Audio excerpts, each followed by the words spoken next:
Thank you. Well, welcome to Rugby Borough Council's Planning Committee meeting this Wednesday, the 17th of August. I'm Councillor Tony Gillius, the chairman of this committee.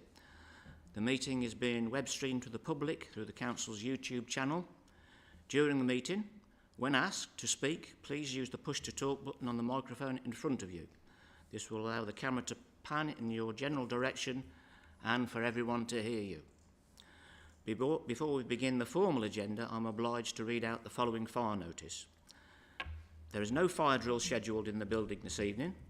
If the fire alarm sounds, then please could I ask that you make your way out of the building, down the main staircase and out of the main doors of the Town Hall and congregate at the entrance to Caldecott Park. An officer of the Council will give instructions on when it is safe to return to the building. Moving on to the agenda, the first item is to approve the minutes of the meeting held on the 20th of July 2022. Can I have a proposer and seconder?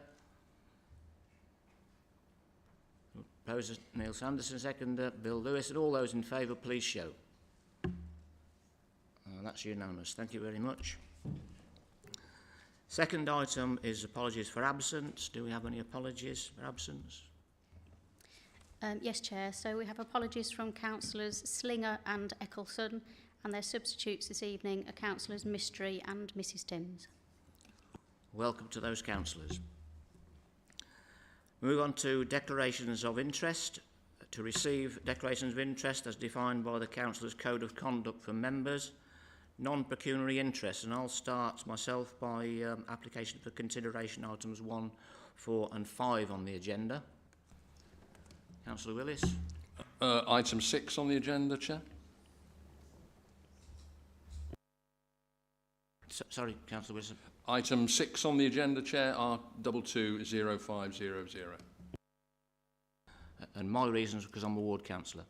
Any more? Likewise. Any more non-pecuniary? No. Any pecuniary interest?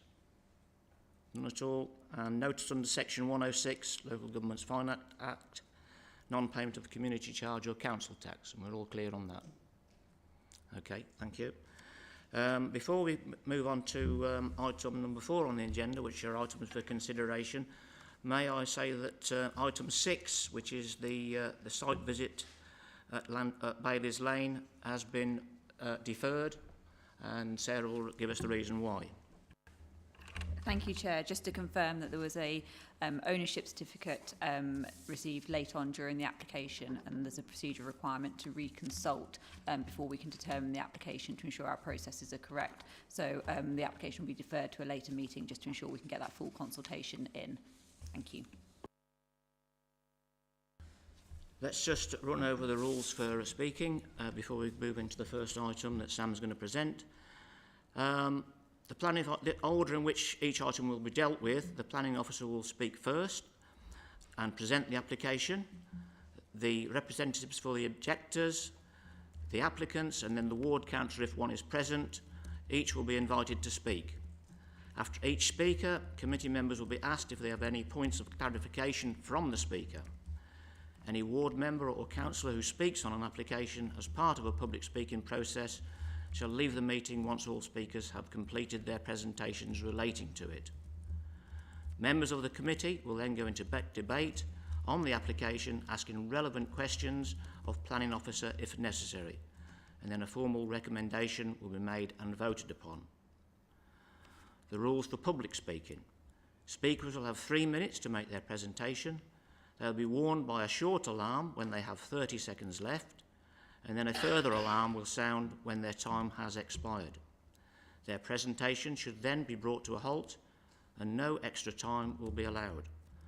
All speakers should direct their presentations to amplifying the planning matters they have previously put to us for the benefit of the planning committee. Speakers should restrict their comments to material planning considerations only, and any non-planning issues will be disregarded. Speakers should not introduce any additional information that has not been previously brought to the planning authority's attention, i.e. introduce late items that have not been suitably considered by officers and properly addressed in the officer's report to Planning Committee for members' deliberation. No visual aids or handouts may be used, and no questions to officers or members will be allowed. No members of the public are allowed to take part in the debate once the presentation has been given. So we now move on to number 1 for items for consideration, and that is with Sam Green, and that's the Sarah Mansfield Main Street Willie.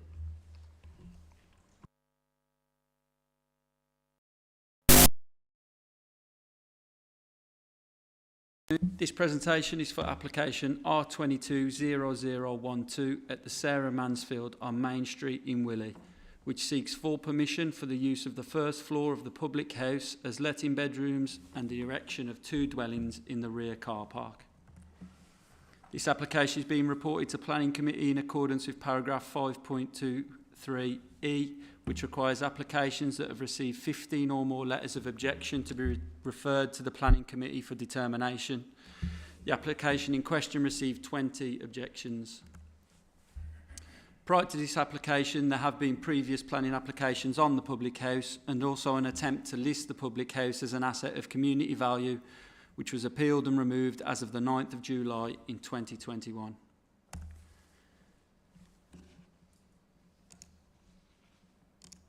The above site images show the public house to Sarah Mansfield, the right image showing the front elevation and the current existing state of the public house, and the left image demonstrating the corner prominent positioning of the public house.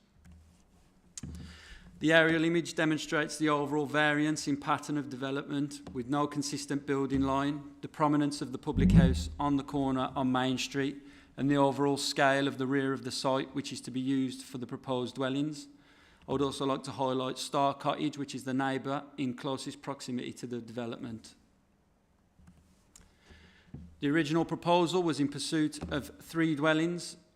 This was considered significantly detrimental to the neighbouring amenity of Star Cottage and therefore was reduced to the final proposal of 2 dwellings at the rear of the site. The proposed site plan shows how the site would be used. The pub will only have minor external alterations, and the 2 dwellings will be situated at the rear of the site with 17 parking spaces separating them in between.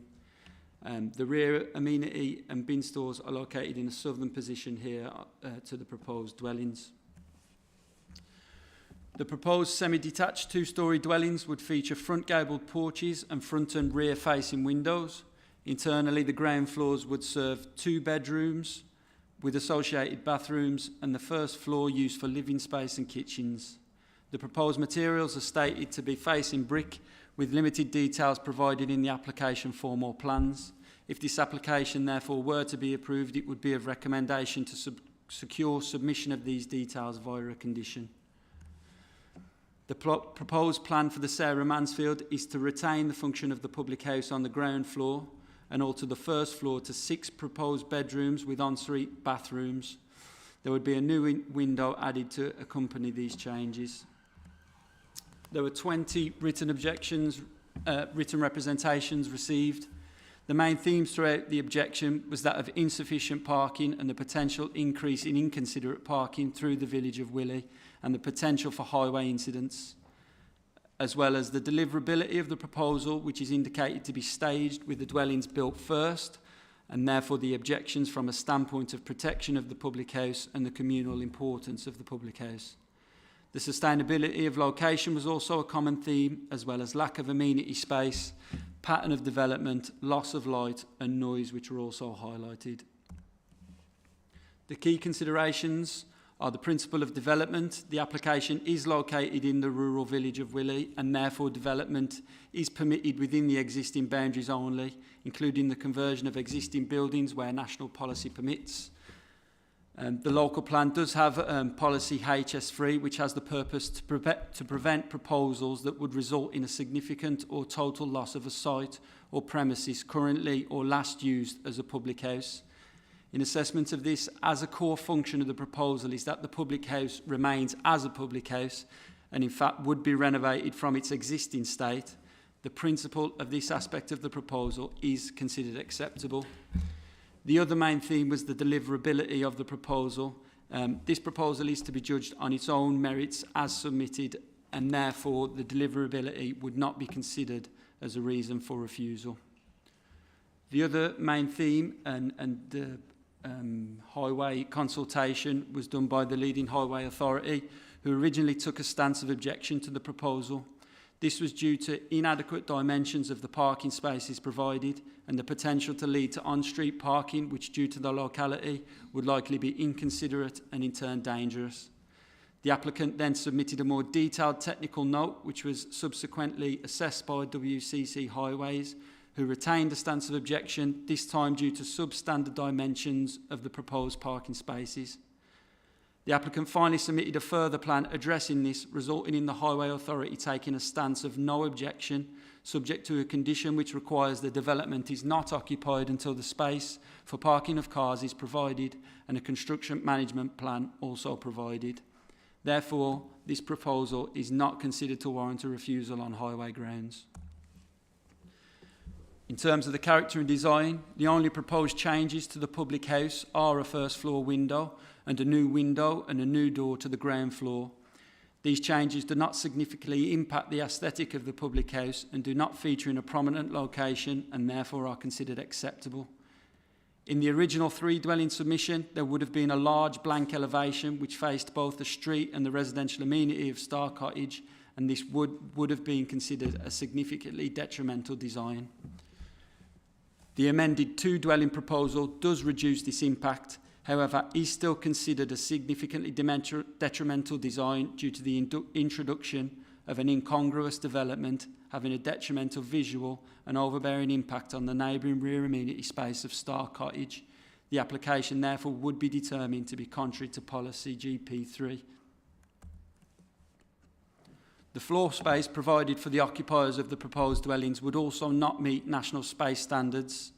This is not adopted by the local plan policy. However, this can be used as an indicator that by national standards, the scale of living space would be substandard for its future occupiers.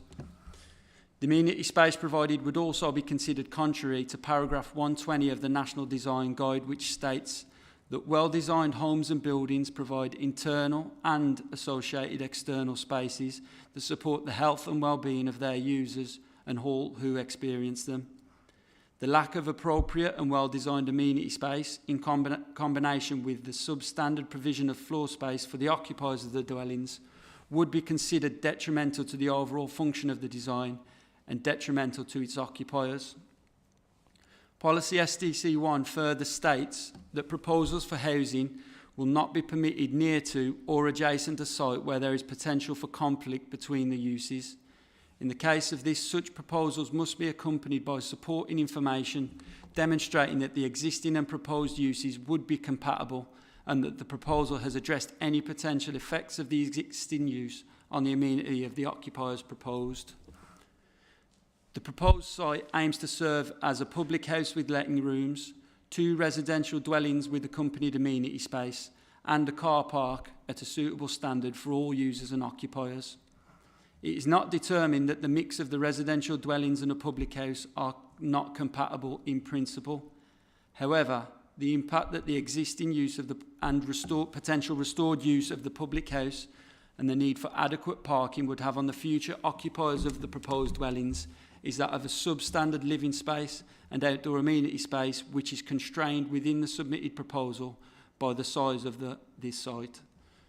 The application is therefore considered to be of a significantly detrimental design and contrary to policy SDC1 and accompanied by an undesirable elevation featuring proximity to the residential amenity space of a neighbouring dwelling and also therefore in turn contrary to policy GP3. There are windows on the first floor side elevation of the public house which are internally altered to serve an ensuite and a bedroom. 2 of these altered windows would serve a bedroom as part of the proposal and would be seen to create a significantly detrimental loss of privacy to the windows on the rear of Star Cottage, which both serve as bedrooms as confirmed by the occupant. Therefore, if members are minded to approve the application, then it is of the officer's recommendation that a condition requiring obscure glazing windows should be included. It is accepted that the impact on residential amenity is largely reduced by the amended 2-dwelling design, and in terms of impacts of loss of light or privacy to residential amenity, On balance, these would not be considered significantly detrimental if conditioned correctly. But the proposal would still have an undesirable elevation featuring in the proximity to the residential amenity space of the neighbouring dwelling, Star Cottage, and therefore contrary to policy GP3 and SDC1.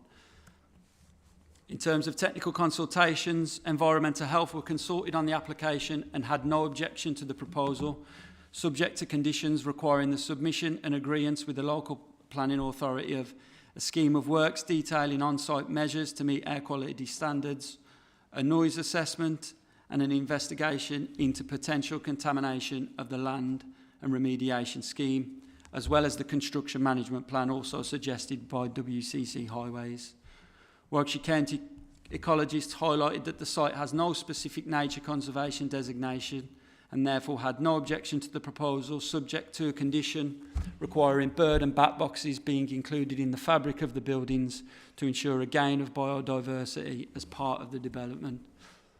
The Highway Authority took a stance of no objection, subject to a condition which requires the development is not occupied until the parking spaces are provided, and again the construction management plan is provided. Therefore, in conclusion, the proposal is considered suitable in principle, and all valid objections raised by respondents have been assessed and considered in the decision. No technical consultees take a final stance of objection to the proposal, subject to conditions and informatives. It is also considered that the works to the public house are acceptable, subject to a safeguarding of the neighbouring privacy through the obscuring of side-facing windows. The mix of residential dwellings and the public house are not considered incompatible in principle. However, the potential effect of the requirements of the public house and the necessary parking on the amenity of the proposed occupiers of the dwelling is considered significantly detrimental. This determination has been made due to the provision of substandard living space within the proposal and outdoor amenity space, which is considered contrary to the National Design Guide. Additionally, the design results in an undesirable elevation, which when viewed from the residential amenity space of the neighbouring dwelling has an incongruous and overbearing impact. Therefore, it is determined that the site does cause conflict between the uses and cannot provide a suitable level of design which serves both the requirements of the public house and its parking, as well as the living spaces for the future occupiers of the proposed dwellings, without being of detriment to one another. Due to the reasons above, the application is considered contrary with policy SDC1 and policy GP3 of the local plan, and in turn section 12 of the MPPF. It is therefore recommended that this application should be refused.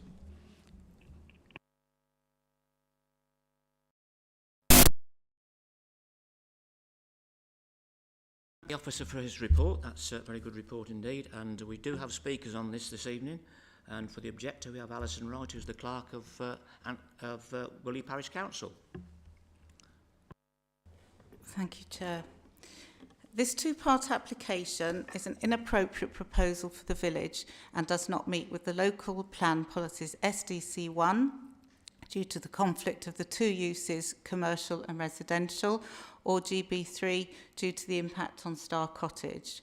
The proposed houses are tiny, have no outside space and are squashed into the rear and or corner of the car park.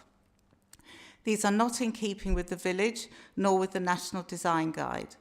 Letting rooms in the pub would mean that residents would be unaware of the identity of those living in the village and tenants unlikely to integrate into the community. Any potential residents are expected to coexist with the patrons of the pub, share the parking in the car park, and be subjected to the noise and comings and goings normally associated with a pub. There are two huge trees at the edge of the car park whose roots must spread under it. Any building work could therefore be detrimental to these trees and not enhance the landscape should they be damaged or removed. Excuse the scepticism, but based on the owner's recent history of completely gutting the pub, for which he was issued a stop notice, along with the successful appeal of the ACV, is not, in our mind, the behaviour of someone planning to reinstate the pub. We are very concerned that were this to be approved, the pub part of the application may never be completed. We would ask for conditions to be applied to ensure the work was done if that were the case. Whilst the objections of highways may have been overturned, we still do not believe this meets policy D2. There is no public transport servicing Willey, necessitating all residents at least one car. These plans are likely to use up 10 of the 17 spaces in the car park. No provision is made for staff parking, which based on 3 staff would leave 4 spaces for patrons of the pub, who are not all local and walk, but people who live out of the village and drive. We will have cars parked on either side of Main Street, making passage through the village very dangerous, potential damage to parked cars and impassable to larger vehicles. Star Cottage is the closest existing property to the pub car park and considerably smaller and lower than the pub site. 2 bedrooms face the pub, which will be overlooked, and the proposed houses in the car park will impact the landscape and have a very overbearing effect. We are pleased that the planning officer recommends refusal and trust the members see fit to agree and refuse this application. Thank you. Thank you. Could I get you to? Thank you. Thanks very much. Do we have any questions for the speaker? Councillor Willis. Thank you, Chair. Just a very quick question. You mentioned the pub and it being gutted, for want of a better term. Could you just advise the committee the room when the last pint or indeed gin and tonic was served in the pub? Not exactly, to be sure, but I would think it was about 3 years ago. So the pub shut just before COVID. So it was probably about 3 years ago. Lovely. Thank you. Thank you, Chair. No more questions? Okay, then we'll ask the supporter, Mr. Lance Wiggins, who's the agent, to speak. You have 3 minutes. Good evening, Chair, members. Thank you for the opportunity to speak in support of this application. I'd like to stress the positive aspects of the application. Firstly, it provides the opportunity for the village pub, which has been closed for a number of years, to reopen. Village pubs are a vital community facility, but in order for this one to be viable in the future, it needs to maximise the facilities that it offers. Proposed letting bedrooms at first floor would add a new revenue stream and provide a valuable source of local employment. Secondly, your office's report acknowledges that both the location and the principle of development are acceptable in policy terms. The proposal includes 2 small new dwellings at the rear of the site, as you've seen. It's rare that much needed smaller accommodation is proposed in villages, as developers usually seek to maximise profits by proposing executive-style detached housing. I'm sure that provision of smaller dwellings is something that members would support. However, your officers consider the level of garden space proposed to be insufficient. Small dwellings proposed would meet local needs. They'd be suitable for older people, first-time buyers, newly formed households, not all of whom wish to maintain large gardens. Shared amenity area measures approximately 35 square metres, be sufficient for sitting outside, drying clothes and for bin storage. It's noted that the Council doesn't stipulate minimum garden sizes, as there are no provisions in the National Design Guide, National Space Standards, Rugby's local plan or an adopted supplementary planning guidance. With that in mind, it's difficult to see how the application could be refused on this basis. Following concerns expressed by the case officer regarding the impact of the proposal on the adjoining property, the applicant has reduced the proposals from 3 dwellings to 2, as you've heard, altering the shape of the building from an L shape to a rectangle. The proposed building is sited approximately 16 metres, 50 odd foot, from Star Cottage, and the windows on the front elevation of the proposed building would be provided with obscure glazing. In my view, the reason for refusal relating to the amenity of the adjoining property can no longer be substantiated. Just a word on national space standards. You've heard from your officers that they are not adopted as local policy. In terms of the figures, the buildings are around 70 square metres. National space standards requires a 2-bedroom, 4-person property to be 79 square metres. So we're down by about 7 or 8 square metres, which could be rectified if we simply change one of the bedrooms from a double to a single. Rather than rejecting this application and confining the pub to closure for a further long period, I'd ask you to either approve the application subject to appropriate planning conditions that I can agree with your officers, or that you defer it so that your officers can prepare a report which details the necessary conditions for your consideration at your next meeting. Thank you, Chair.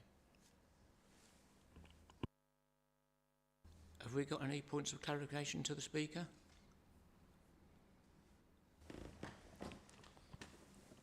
Councillor Sanderson. Thank you, Chair. Yeah, I have a concern. It's not just the space standards within the dwelling that's a concern. It's also, you're also under the amenity requirements of the National Planning Policy Framework. Is that correct? Through you, Chair, there are no stipulated standards. There's nothing in the National Planning Policy Framework that provides a figure for amenity spaces. For garden spaces, it's simply for your officers to decide with reference to policy. The difficulty that your officers have here is that they have no policy. They have no requirements in terms of square metrages for gardens. So on that basis, it's difficult for me to see how they can be considered deficient if we don't have a target to hit. Could I have the officer's response to that, please? Yeah, so obviously we don't have any direct measurements to go off or request. It is still of consideration, as stated in the design guide, that when you are building dwellings and aiming to build well-designed places, that you do have these outdoor spaces which accompany dwellings, which serve the occupiers. And just to make another point, it is the amenity space accompanying the substandard living space. It isn't one or the other. This is a combination of both, and the impact this would have on the occupiers, and in turn the impact of the assessment on the overall design. Just one question from myself, and that is, if you're considering to bring back the pub into operation again, and you're letting out all the rooms upstairs, where would the manager of the pub live? Yes, Chair. I mean, thank you. We have thought about that, and it's not uncommon now for pubs to be actually serviced by staff who don't live within the building. So the manager would live somewhere else locally. They'd arrive in time for breakfasts and everything else that the pub is required. Most pubs operate a shift system, so you'd have someone on early shift and someone on late shift. They wouldn't necessarily live within the pub building. Thanks for that response. Right, well, in that case then we'll... Councillor Willis. Thank you, Chair. If I could just ask Mr Wiggins, we are considering the application as it is in front of us, but I'm interested in how the pub side is going to be brought back into use. I think we've now dropped below 40,000 pubs in this country for the first time in many years. We've lost 7,000 pubs in our communities over the last decade. What makes the Sarah Mansfield so attractive to the market that will attract the likes of either a big brewer or indeed an independent tenant, particularly if their car park will shrink, and as I think has been eloquently outlined by the clerk, in terms of the number of spaces that would be available for those patrons. Interested in your marketing technique. Thank you. Thank you, Chair. I'm not a pub expert and I'm not a commercial agent, but clearly we have discussed this as a project team. I actually see it as slightly the other way around. The fact that this would be a free house untied to a brewery would in fact make it more attractive rather than less. Admittedly, wouldn't have the support of a brewer to supply beer, but that in turn would provide the tenant with greater flexibility, greater buying power elsewhere. So essentially, it would be run as a free house. Obviously, there would be a food offer, because any pub that doesn't do food is potentially going to struggle financially. You'll see from the plans, the internal layout includes commercial kitchen, dining area, etc. Everything that you see associated with, as you say, the pubs that now remain in rural areas. It is lamentable that we lose pubs, and that is not the idea of this proposal. The idea is that we keep this pub, and that the money generated from the sale of the houses in the car park potentially funds the renovations. Thank you. And if this approach is unsuccessful, then what for the ground floor area that is currently the pub? It's difficult to say with any certainty, Chair. I mean, obviously, potentially we could consider a reapplication, perhaps for one dwelling. This isn't something that I've discussed with my client in any detail. Clearly, that's going to give rise to less revenue, which is going to give rise to a gap in revenue for renovating the pub, meaning it potentially takes longer. But essentially, I suppose if we're not successful at planning, the pub will simply have to go back on the market. Thank you, Mr. Wiggins. Thank you. Councillor Eve Hassel. Can you tell me, if the pub is not having any living staff once it's up and running, what about security and possible noise from tenants and people maybe mixing outside in the street after hours? Thank you, Chair. Well, I mean, clearly in terms of overall security, having two new dwellings on the wider site, whilst not their responsibility clearly, will be a deterrent to people congregating on the site after hours. There will be people living on the site essentially. So, as I say, not their job to be custodians of the pub or security in any way, but they will be there. So that will be a deterrent from people behaving antisocially. Clearly, there'll be staff there during pub opening hours and clearing up afterwards. So after 11 o'clock or whatever time, you're right. There will be no living in supervision, but that's not unusual.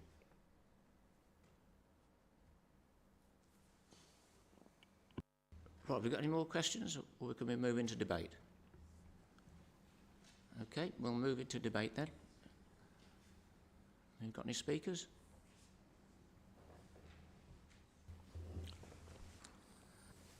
Councillor Willis. Thank you, Chair. Notwithstanding, speculation is not our business. First of all, compliments to Sam for the quality and depth of your report. And I think with the questions certainly that I've raised and have been answered, I'm more than happy to move refusal in line with the officer's report. Okay, Councillor Adam Daly. I'd just like to say thanks to the officer as well for his very detailed report. Yeah, I've got some concern about this application. I look at the National Design Guide talking about well-designed homes and buildings to provide internal and associated external spaces that support the health and well-being of their users and all who experience them.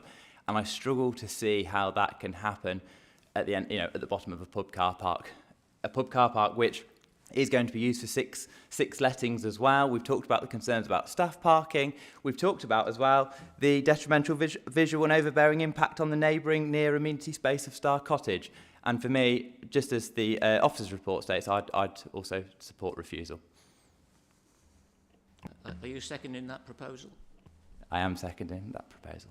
Sorry, Okay, Chair. have we got any further? Councillor Sanderson. Thank you, Chair. Listening to the applicant's agent, I'm a bit concerned that he wants to operate as a gastropub, but it's not going to have a manager on site. It's not going to have a chef on site. It's not going to have a cellarman on site. I think it's stretching credibility a bit to say that this will operate as a properly run free house. Those people will require accommodation. I just don't see the manager going home 11, 12, 1, 2 o'clock in the morning to come back at 6, 7, 8 o'clock in the morning to reopen, to start the breakfast shift. I really have concerns that this isn't going to really open up as a pub again, and the accommodation is well below national standards. And if we don't, as a committee, support national standards, even though it may not be recognised within our approved local plan, then what are we doing proposing housing in the first place? We should have standards as a local authority, and where our standards are not there, we should stick to the national standards. Thanks for that, Councillor Sanders. We've got ask legal to speak now. Thank you, Chair. Just a reminder to officers, whilst it may come up in debate, the manner and operation of the business of the pub is not a material planning consideration. It could be run in any number of ways, which would all be perfectly acceptable. It's the principle of the pub that you're looking at. And as Councillor Willis rightly reminded us earlier, we can't speculate about what may or may not happen in the future. We have to look at what's in front of us right now. Right, have we got any more speakers on this? We've had a proposer and a seconder for refusal. If no more speakers, we'll put it to the vote. All those in favour of refusal, please show. Well, I'll make that unanimous. Thank you.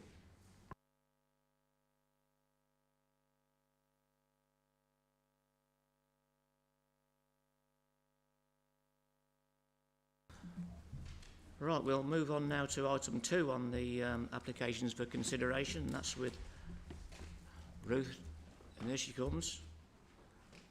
Well done. This is 3 to 7 Bank Street Rugby, and we've got a speaker on this as well.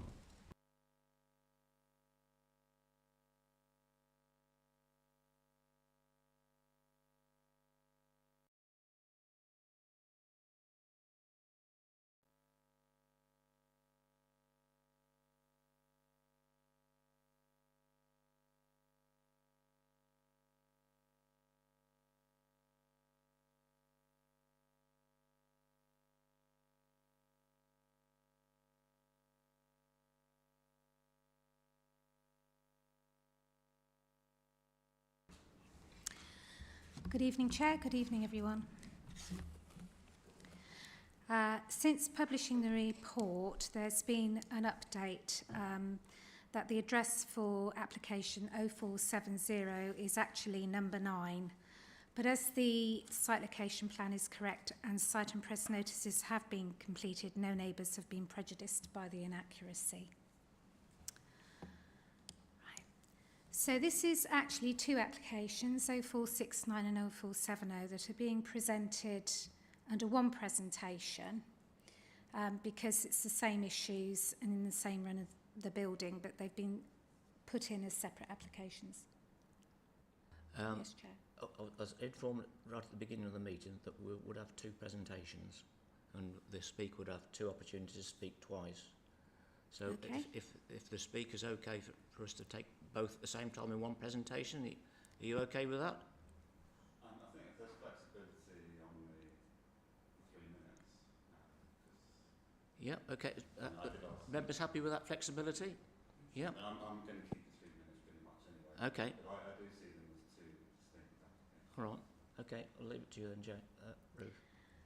Well, I'm happy to run through as 2 applications, if that's preferred. That it be a repeat of the... I'm just worried that by considering together you're prejudicing. Okay, but in that case, we'll have them separate then. Yeah, we'll have them separate. Well, we'll be... Okay, thanks. Yeah, sorry. Okay, so we'll begin with application 0469, which is for the replacement of 8 first floor windows with UPVC framed sliding sash windows. The application has been called into committee in accordance with the scheme of delegation by Councillor Picker due to concerns on the impact on Rugby Town Centre conservation area. Okay.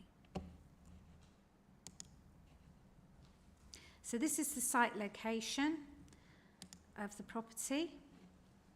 Right next door is listed building at 16, 18 and 20 Regent Street, which is grade 2. The site's located within Rugby Town Centre boundary and is part of the secondary shopping frontage for the town. The whole of the site is within the Rugby Town Centre conservation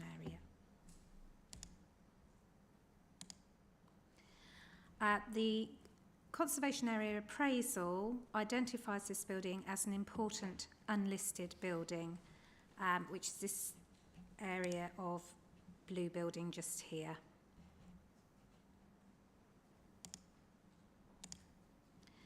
So the replacement of the sash windows at first floor, apologies, that should say 8, not 6 on the slide. So these are the original timber sashes in deep revels with stone sills. The top sash has a 3/3 arrangement with a single panel below, and the ground floor of the shop front is original. I'll come back to this slide in the second round of presentation. So within the conservation area appraisal,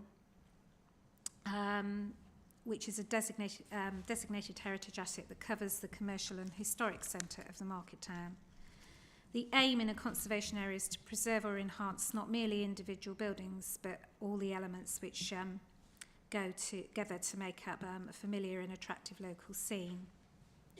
This conservation area appraisal has 3 designated main areas, and Bank Street falls within Area 1, which is Edwardian commercial terracing combining individual buildings designed on a variation of a theme. Many unlisted buildings make a positive contribution to the character and appearance of the conservation area, and this building is of architectural importance in its own right by virtue of being included on map 6 of the appraisal, listed buildings and important non-listing buildings. The MPPF and policy SDC3 require a balanced judgment to be made, having regard to the scale of any harm and the significance of the asset being the conservation area in this case, and the unlisted designated heritage building. So this slide shows examples of the street scene. This one at the top is of the property in Bank Street. These are the windows in question. The picture below shows an example of a refurbished windows at 9 to 11 Bank Street. The loss of traditional windows from our older buildings poses one of the major threats to our heritage. Traditional windows and their glazing make an important contribution to the significance of historic areas. They're an integral part of the design of older buildings, and the distinctive appearance of historic handmade glass is not easily imitated in modern glazing. The windows would be instantly recognisable as UPVC because they cannot match the section's proportions of historic joinery. This would profoundly affect the appearance of the building and would appear incongruous both in relation to other historic windows and shop fronts, but also incongruous within the street scene, particularly as no other properties have such windows in Bank Street. Their importance would cause less than substantial harm to the appearance and character of the street scene in this particular occasion.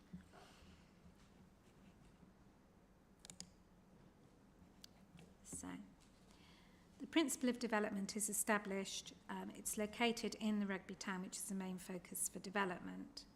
But the use of PVC windows in this location would have significant harm on the setting of the historic asset, negatively impacting its contribution to the local character and distinctiveness.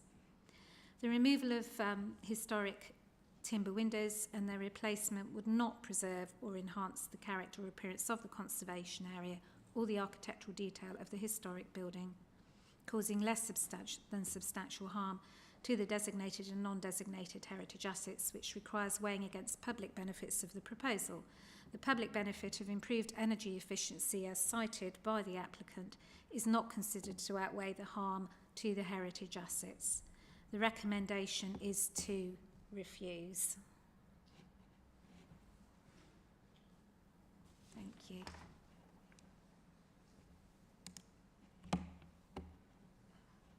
Any questions?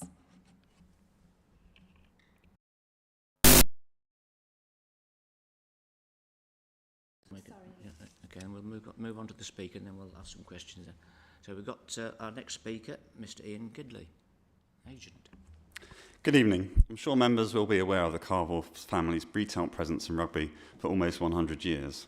Mr. Carville has also been a director at Rugby First for 22 years and is passionate about promoting rugby and improving its offer. Unlike some landlords in the conservation area, it seems, he is following the proper process by seeking permission. The first application is the replacement of 8 sash windows. I've inspected them and they are rotten. The bottom rails have completely eroded and the small panes of glass are hanging on by a thread. The proposal is to replace these windows with replica UPVC sash windows of the highest quality, and this can be tightly controlled by an approval of materials condition. Unfortunately, the planning officer's report contains numerous errors. The facts are the ground windows are not original, and I have a photo dated 1906 to prove this. Out of the 80 panes of glass in the sash windows, no more than a few are original. They're a bit like Trigger's broom, with 17 new heads and 14 new handles. In addition, there are in fact a number of UPVC windows already in Bank Street and numerous metal windows. The two determining issues in this case are climate change and the effect upon the conservation area. The Council has declared a climate emergency, and the country is facing a critical energy crisis. We have to take this seriously to avoid empty town centres and energy blackouts. The officer's point re secondary glazing doesn't apply here because that only works with windows in immaculate condition, and if the officer had visited the property, she would have seen there was nowhere to fit them.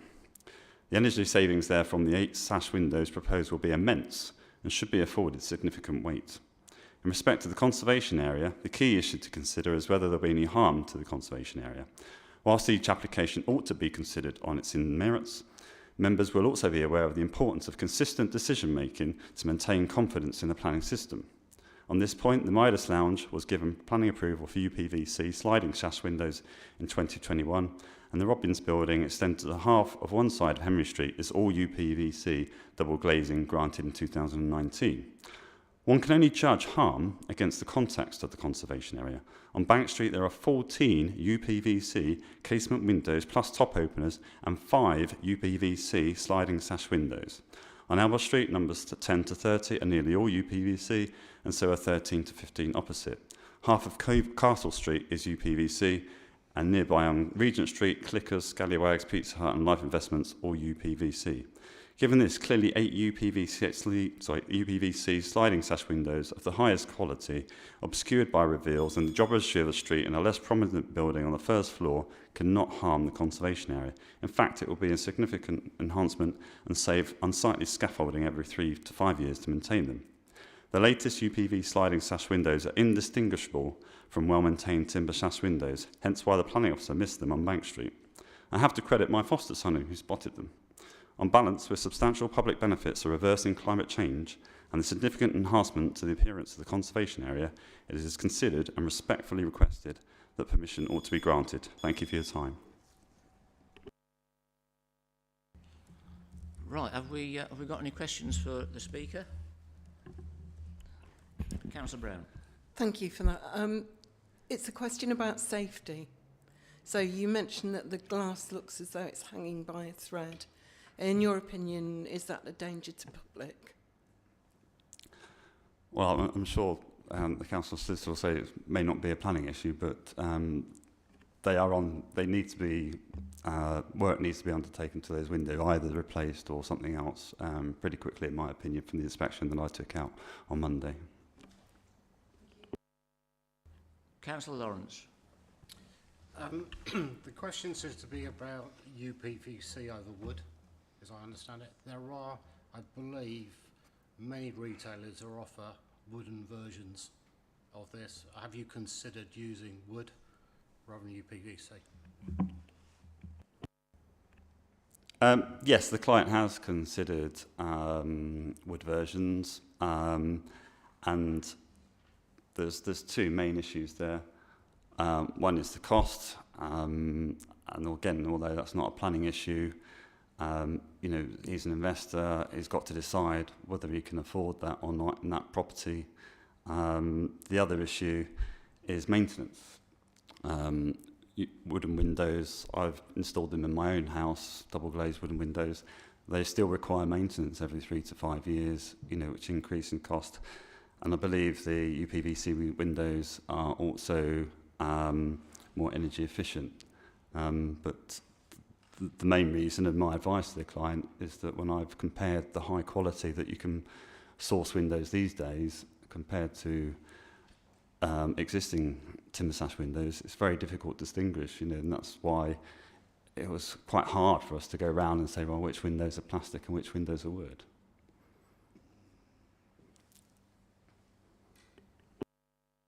Have we got any more questions for Councillor Mystery? Thank you. Thank you, Chair. Just first thing is, ask the officer, in the introduction, it talks about Councillor Picker making a request that the application be determined by the planning committee, and is given the reason what it is. Further down, next page, third party comments, it says ward councillor Picker. He may work for the MP office in the area, but he's not the ward councillor for the area. So can we have some clarification on that?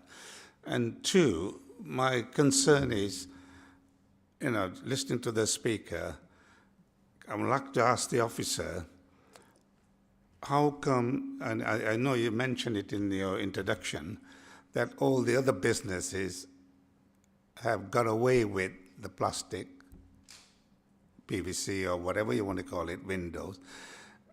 Were they all applied for planning application to be changed or not? Thank you, Chair. First, in response to the first part of that question, the Councillor Picker and the ward councillor, I was asked to present this. The report is not of my writing. The officer who put the report together was unable to come tonight, so I was asked to present in place. So I can raise that with her and see if we can get a slight amendment in the report. I'll just cut across it there, Yeah. Ruth, because in the report it doesn't state it's the ward councillor. It said a councillor, Ian Picker. It doesn't state it's the ward councillor in the report. Oh, sorry, Chair. You're going to remove that, yeah? It says ward councillor Picker. If you go further down, because it's important, because We'll if amend somebody that. complains, Yes, it's a ward councillor. We'll amend that for you. Okay. It's important. Yeah. Okay. And the second. So in regards to other businesses, in the time available for a planning officer to reach a determination, there wouldn't be time to investigate the planning history of every other property in the road that had plastic windows. We just don't have the time and the resources to do that. It's not achievable changing to plastic under permitted development for commercial properties, only for residential. So in this particular case, unless there had been a formal complaint raised with our enforcement team, it's unlikely that these things have slipped under the radar, and unfortunately this does happen. Okay. Can I follow it up to that, please? So it says the ward councillor has raised an objection. He's not a ward councillor Picker. He works for the MP. Yeah. So just because somebody has raised an objection, who happens to work in the area for the Member of Parliament, is the reason this application has been considered by the planning. If he hadn't been asked, it would have just gone through. Right, we'll stick. Sorry, through you, Chair, just to come back on some clarification there. I understand it was Councillor Picker who called the application to committee on the grounds of the impact on the conservation area. Unfortunately, yes, there's an error in the report in part 7.1 where it says Ward Councillor Picker. It should just say Ward Councillor, no representations in support or objecting to the application, because obviously we didn't receive any comments from the Ward Councillor. We've only received the comments from Councillor Picker, who said that he just wanted the application to be considered by committee, but I didn't think had a leaning one way or the other. So for that just clarification, we haven't received any comments from the Ward Councillor. Right, have we got any more points of clarification by the officer, or can we move straight into the debate? We've got Councillor Sanderson. Thank you, Chair. Regardless of what the portfolio holder did or didn't say, I think he's portfolio holder for Borough Development.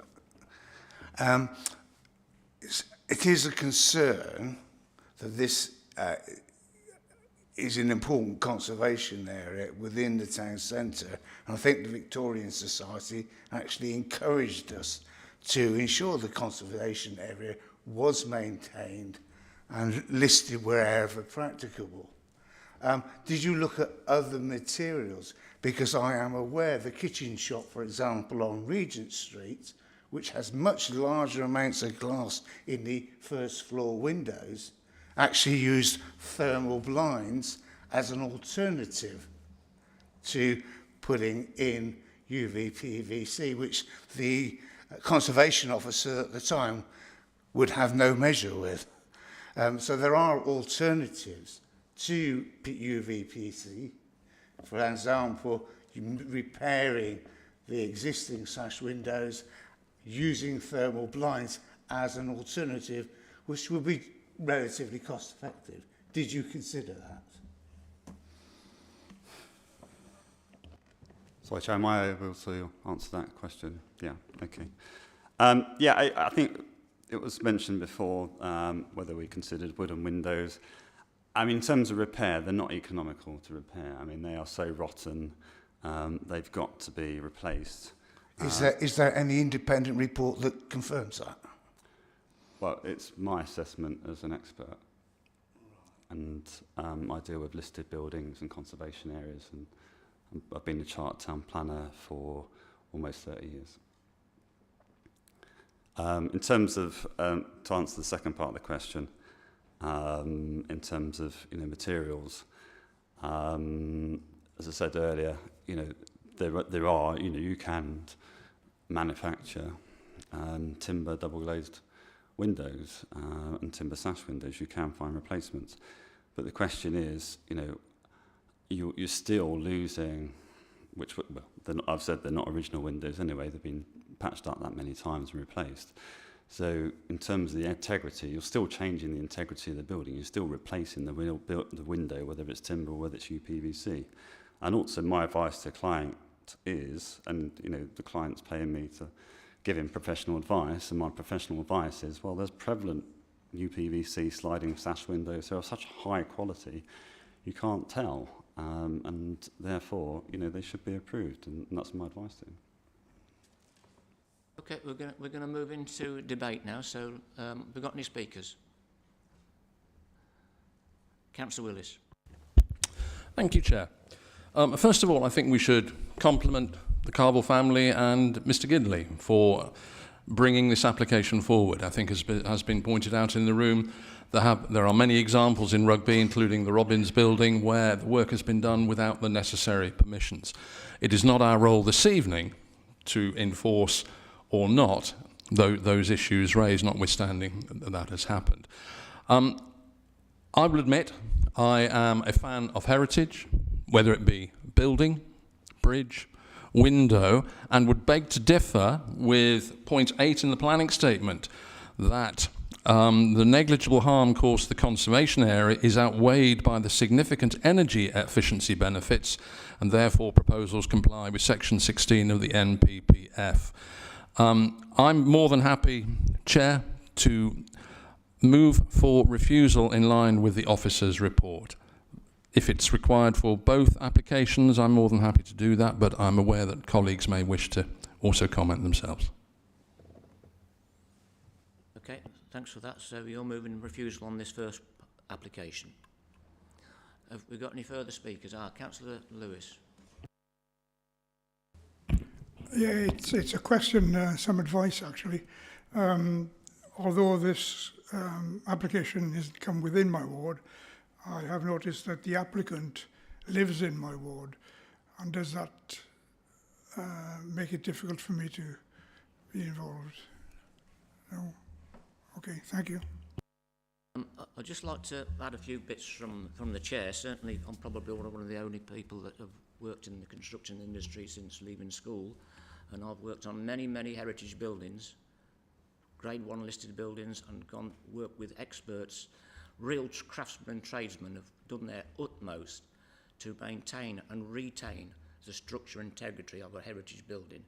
And in this instance, two wrongs don't make a right. It doesn't.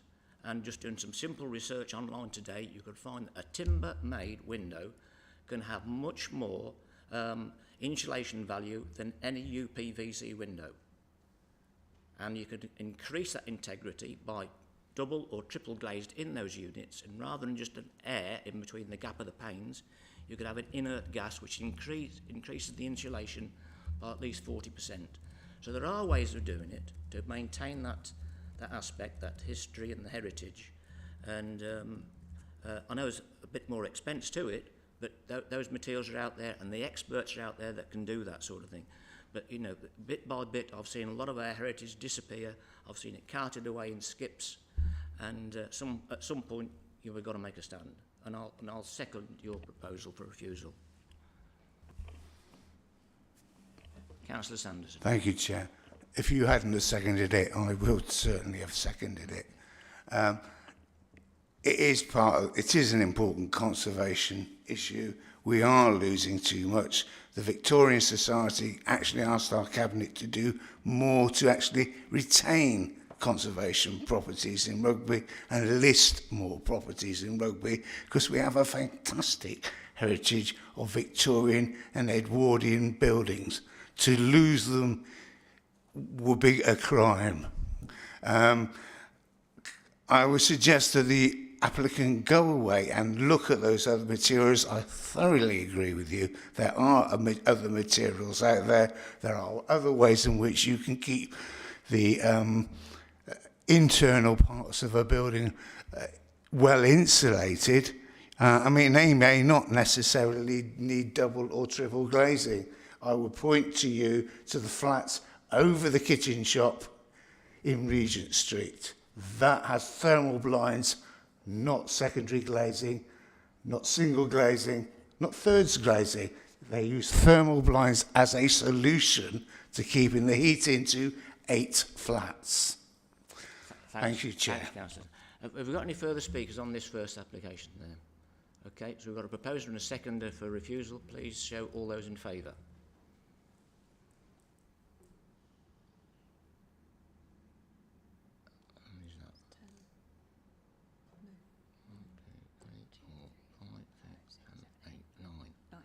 And those against refusal?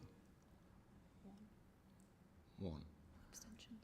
Any abstentions? One abstention. Two abstentions. Okay, so that was approved.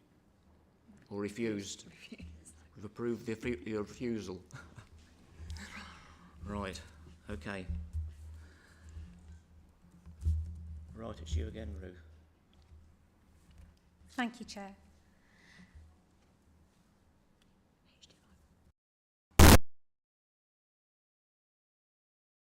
Presentation, this time considering 220470. As stated on the update previously, the address for this is actually number 9, but there's been no prejudice by the inaccuracy. So we're now considering the replacement of a bay window to the first floor with a UPVC framed bay window to this property here.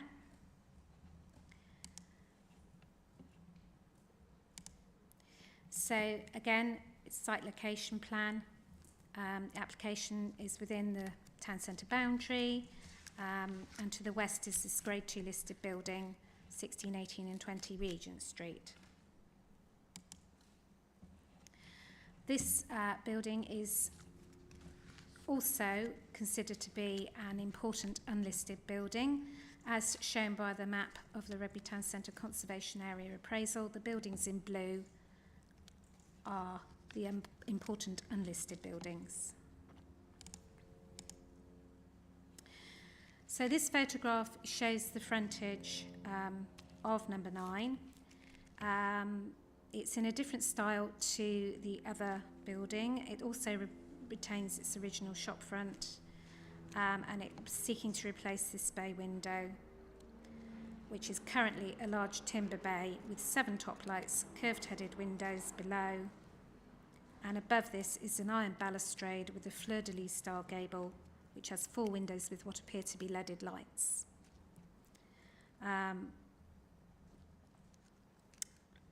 The street contributes positively to the character and appearance of the historic conservation area.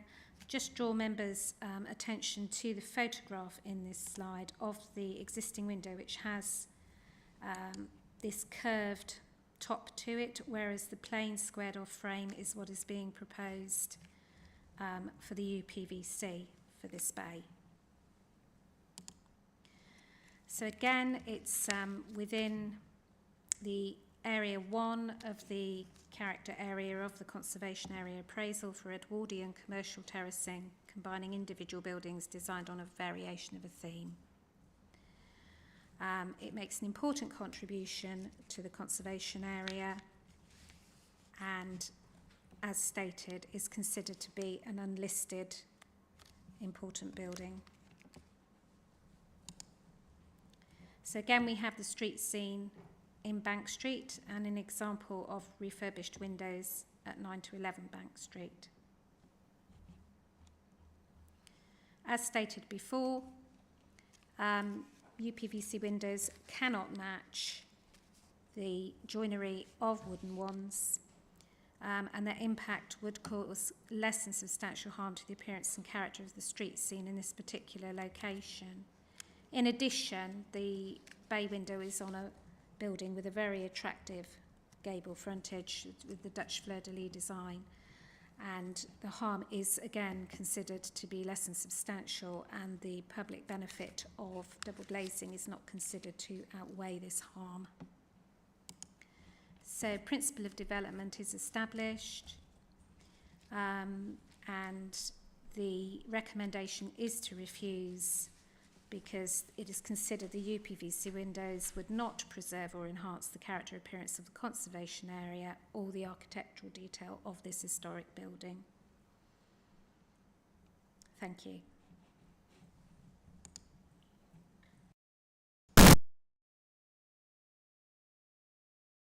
Does the officer wish to speak again? Sorry, the agent speak again. Yeah, thank you, Chair. I'm not proposing to go through the statement before. I can see the way it's going with the decision on the previous application. We put the second application in and separated them because clearly they're different windows. This is a casement bay window. The other 8 were sash windows.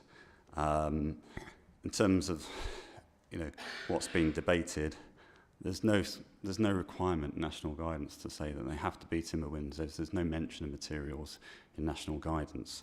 The key issue is the impact upon the conservation area. The council has to demonstrate, and if it went to appeal, that there's harm. And if I've said to you, and if you went and visited the streets and looked around, I couldn't distinguish, and I'm a trained professional, between those that are UPVC and those that are timber. And if I can't do it as a trained professional, then how can they actually have harm? And that is the key issue that should have been examined. In terms of 9 to 11 Bank Street, just for your information, the windows above those ones that are refurbished are actually UPVC. In terms of the point on extra time, the planning officer, in terms of resources, if it was asked for an extension of time to do more research, that would have been granted by the applicant. They do have these resources to spend more time to do the proper research so the right decision does get made. So I don't consider that to be a valid excuse, I'm afraid. In terms of enforcement, well, if this is so important, if these historic buildings are so important, and this conservation area is so important, then these windows that haven't got planning permission should be enforced. And sorry, I'm just using my 3 minutes to extol my personal view. Thank you. Yes, Rob, let's move into debate again. Please speak. Councillor Willis? Thank you, Chair. As with the previous application, the compliments stand, and your points are noted, and thank you. And I think, as we mentioned before, it is not the role of this committee to become involved in the work of officers in terms of enforcement. As with the last application, I am more than happy to move for refusal in line with the officer's report. I also, Chair, with your permission, wish to comment, if I may, that may not necessarily be planning business, and I will leave it in terms of your judgment. It's with regard to the error, unintended error, made by the officer in terms of Councillor Picker and being called Ward. If I may continue, Councillor Picker was an excellent planning committee chairman, as indeed are yourself, Chair. His integrity is beyond reproach, and I don't think we should confuse his role as his new role as portfolio holder with what he does, if you like, for the day job for gainful employment. I work for the county council, but everything I do in this chamber is in the interests of Rugby Borough Council, and I am convinced that that is the same with Councillor Picker. Thank you, Chair. Thanks for those comments. Councillor Sanderson. Thank you, Chair. Yeah, I'd like to second refusal. Just looking at that building, wow. That's good quality That's a good quality conservation property, and it shouldn't be demeaned by putting in plastic UV PVC windows. Have we got any further comments to make? I must add from the chair that, you know, the fantastic contribution that Carvels has made to this town. I can recall going there as a little child to go and rent a television, a black and white television. You know, it was a long, long time ago, and I can tell you they've been serving this community here very, very well indeed. So anyway, we've made it. Any further comments? Right, we'll move to the vote then. All those in favour of refusal, please show. 9.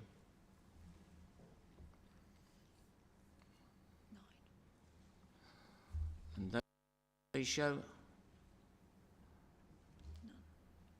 None. Those abstaining? 3. So again, that is refused. Thank you.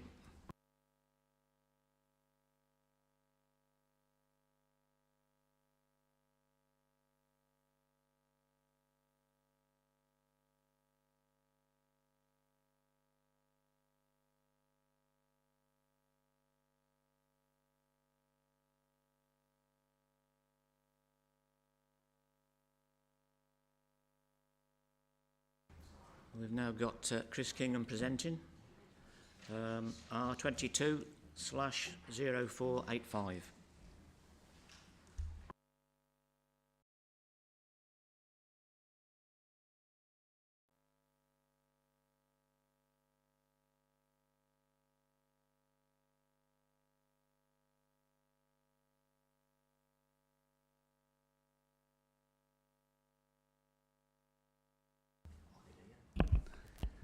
Thank you. Just to repeat, this is a full planning application for Plot 3 of Anstey Aerodrome. It's for the erection of one commercial unit for flexible use within use classes B2, that's general industrial, and B8, that's storage and distribution. So you can see here the application site edged in red on the screen before you. You've got the existing highway infrastructure and roads included within the red line, but the actual main bit of the application site where development would come forwards is in this southern part of the site where the cursor is currently. The primary vehicle access from the site would be through this central spine road, which is through the Prosper Anstey site, and then through Anstey Business Park and out onto the A46. To give you a perspective of what it looks like from above, you've got Anstey Business Park here and Prosper Anstey here, and we're looking at a parcel of land just to the south of the Meggitt building, which you can see in this location. To give you a view of what the site looks like on the ground, you can see here, this is the application site. And you can see here, this was a haul road that was established when the Meggitt building, which you can see here, was constructed. And this is part of the proposals to utilise this for a secondary access onto Coomfields Road, which we'll look at a bit more later on. So again, this is the application site here. And then on the ground, you can see it's been used as Prosper Anstey has been developed. It's been used for the deposition of soil onto the site, soil arisings from those development plots, and that's resulted in quite a bit of exposed earth, which is starting to have some regrowth coming through on other parts of the site. And again, another perspective of the site here.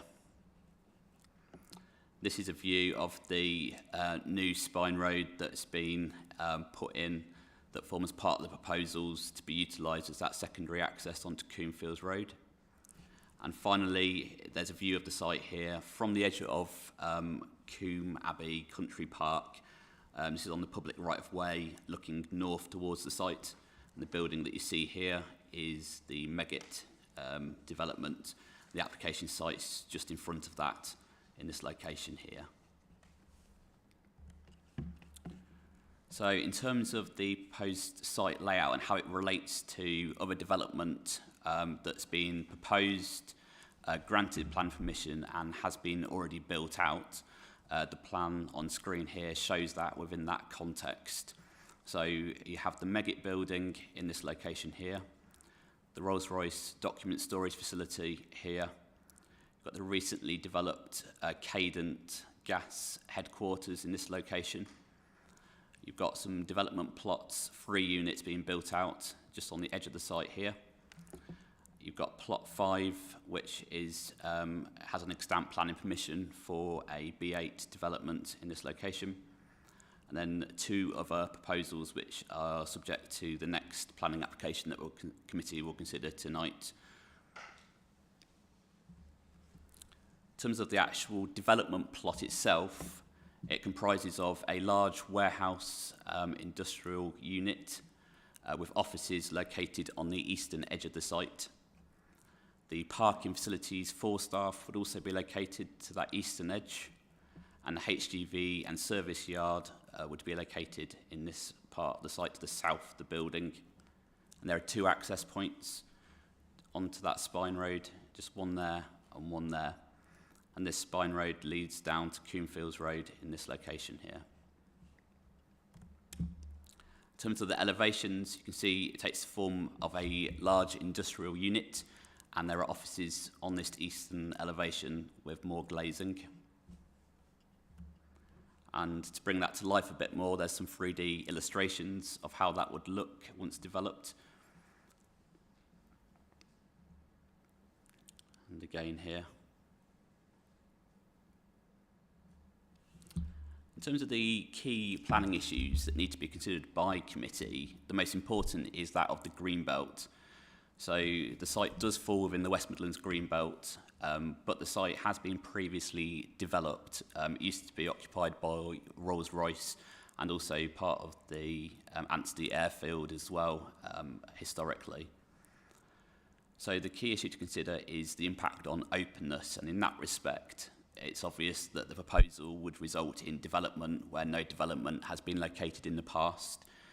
So there would be a greater impact on openness, which means the development is inappropriate in the Greenbelt. That loss of openness attracts significant harm against the proposal. And there'd also be harm by way of conflict with 2 of the 5 purposes of including land in the Greenbelt that attracts limited and moderate harm. All of that harm attracts substantial weight against the development, and it should therefore not be approved except in very special circumstances.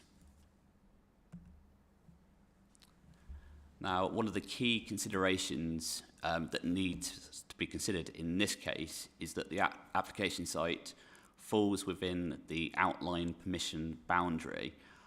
So basically the application site, as you can see here, the red line of this outline application included plans for the whole site, the whole Rolls-Royce site, to be brought forward for B2 purposes. And it broke the site down into key development zones, which are these purple and blue areas. And it specified specific heights that development could come forwards within those areas. So the development proposal before you tonight conforms with that outline permission and the landscape parameters. The height of the building is the same as that was allowed by the outline application. And in that respect, the outline approval provides a fallback position for the size of buildings that could be constructed in this location. Essentially, the only real difference that we're considering is that this proposes for B2 and B8 uses, whereas the outline permission only granted permission for a B2 use. So the outline permission serves as a material consideration to weigh into account when we're looking at the planning balance. In terms of the principle of employment development on the site, as you can see here, we've got the site allocations plan from the local plan, and policy ED1 identifies that this is an existing strategically significant employment site. So this is the site edged in purple here. So the redevelopment of this land for B2 and B8 employment uses is acceptable. and the intensification of development on this site helps to meet the employment needs of the borough. In terms of economic growth, the proposal represents a substantial investment in the borough and the wider region. It will result in new and indirect jobs and could result in up to 410 employees at this particular location. It also capitalises and builds upon the success of Anstey Business Park and Prospero Anstey, and it supports construction jobs and businesses. One of the other issues that needs to be considered is that of landscape and visual impact. So this development would result in built form where there's formerly open grassland and hard standing. And it would require significant earthworks to create a level platform for the buildings to be located. And those buildings would have a maximum height of 14.6 metres. It's therefore something that would be visible from roads, public rights of way, country park and properties within the surrounding area. However, it wouldn't be seen in isolation. It would be seen as a continuation of the redevelopment of the Rolls-Royce site. And it's also important to bear in mind that the height of 14.6 metres is the same as that that's allowed by the outline permission.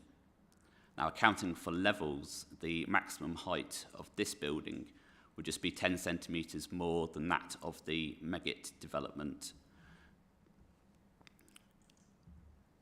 In terms of mitigation for the built form, what they're proposing to do is plant some landscape planting around the perimeter of this development parcel.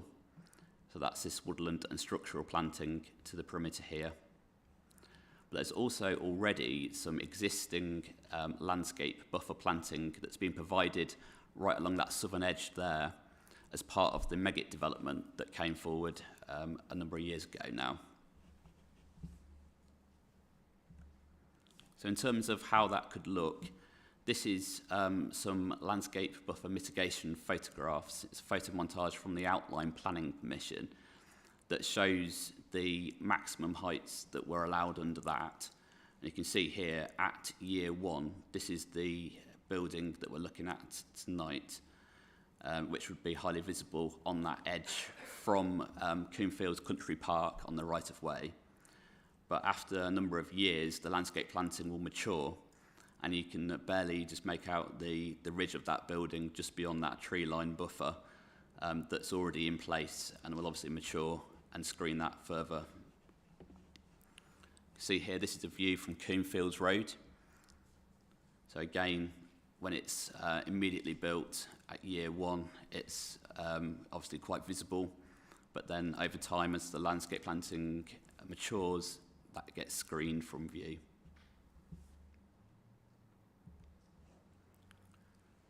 So this brings us on to the point of heritage. As we've just seen, the site is visible from the northern edge of Coomfields Country Park. And Historic England have raised concerns about the development, and the Gardens Trust have outlined that they cannot support the further development south of the existing Meggitt building. But it's important to note that this development is part of a historic employment site that was formerly Rolls-Royce, and it's a site that's undergoing significant redevelopment in line with the local plan. It's also not an isolated development. It will be seen within the context of existing buildings, notably the RWG testing bed facility and also the Meggitt building. And with the mitigation that's proposed, namely the landscape buffer that we just looked at a moment ago and is shown again on screen here, and also a sensitive lighting scheme, it's considered that that would reduce the impact to an acceptable level. Moreover, the building is within the limits that have been allowed by the outline permission. It's therefore considered that there would be a minor level of less than substantial harm to designated heritage assets. A further issue to consider is that of traffic flows and highway safety. So when the site was owned and operated by Rolls-Royce, the only access from that facility into the surrounding area was via Coomfields Road. So all traffic had to exit onto Coomfields Road and then dissipate into the surrounding local road network in villages to get to the strategic road network. As a result of the development of Prosper Anstey, a new spine road has been provided which serves as a primary access to the major strategic road network. And it's predicted that 90% of traffic and all HGVs would use that primary access route, and that only 10% of traffic and no HGVs would use secondary accesses onto Coomfields Road. Moreover, traffic flows are within the permitted traffic generation numbers that are previously modelled and accepted by the Outline Planning Permission.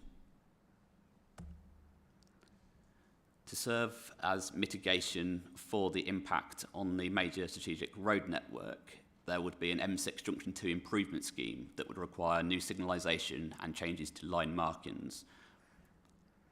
On Coomfields Road itself, there would also be a new signalised junction, and that would be designed so that it can accommodate large agricultural machinery.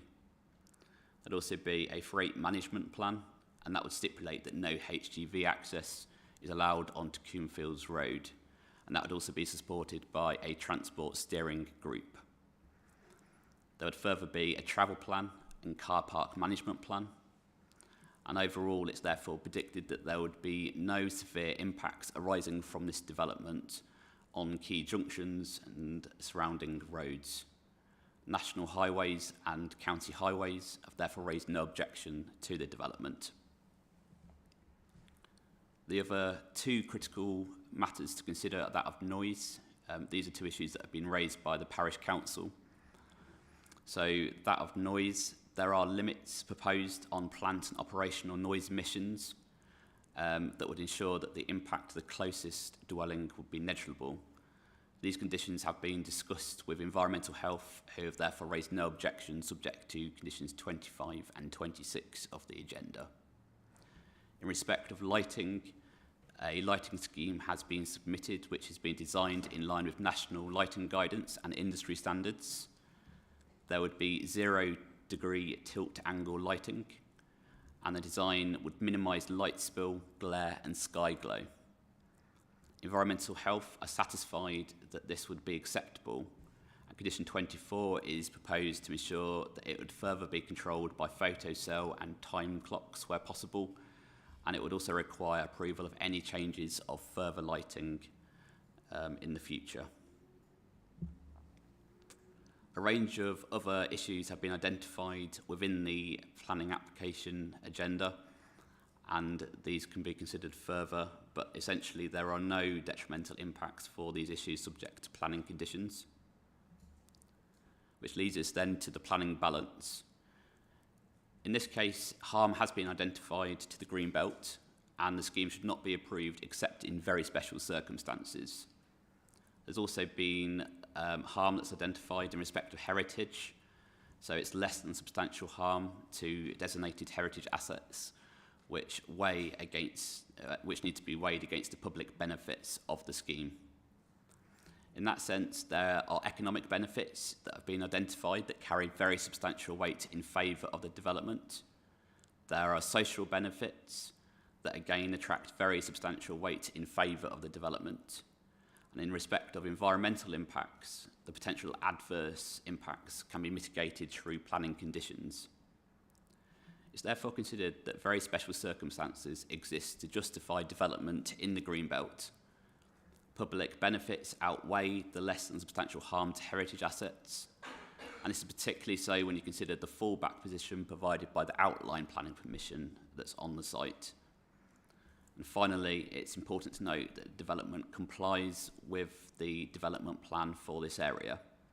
And in conclusion, it's therefore deemed to be sustainable development, with a recommendation being one of approval, subject to a minor amendment, which is just to remove two reports listed in error on condition 2 of the decision notice, and amend condition 12 just to correct the flow of the wording to reflect as what's seen on screen before you now. Thank you, Chair.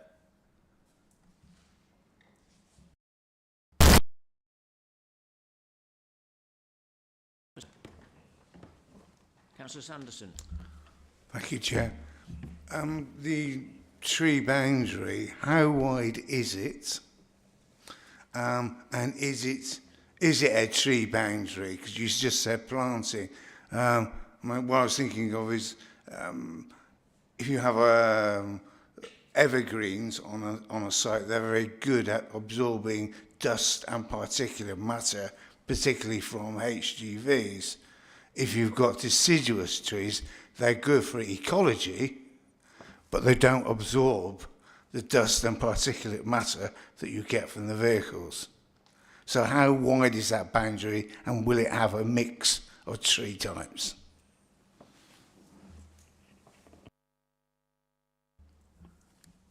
Yeah, if we can share the screen again, just so I can...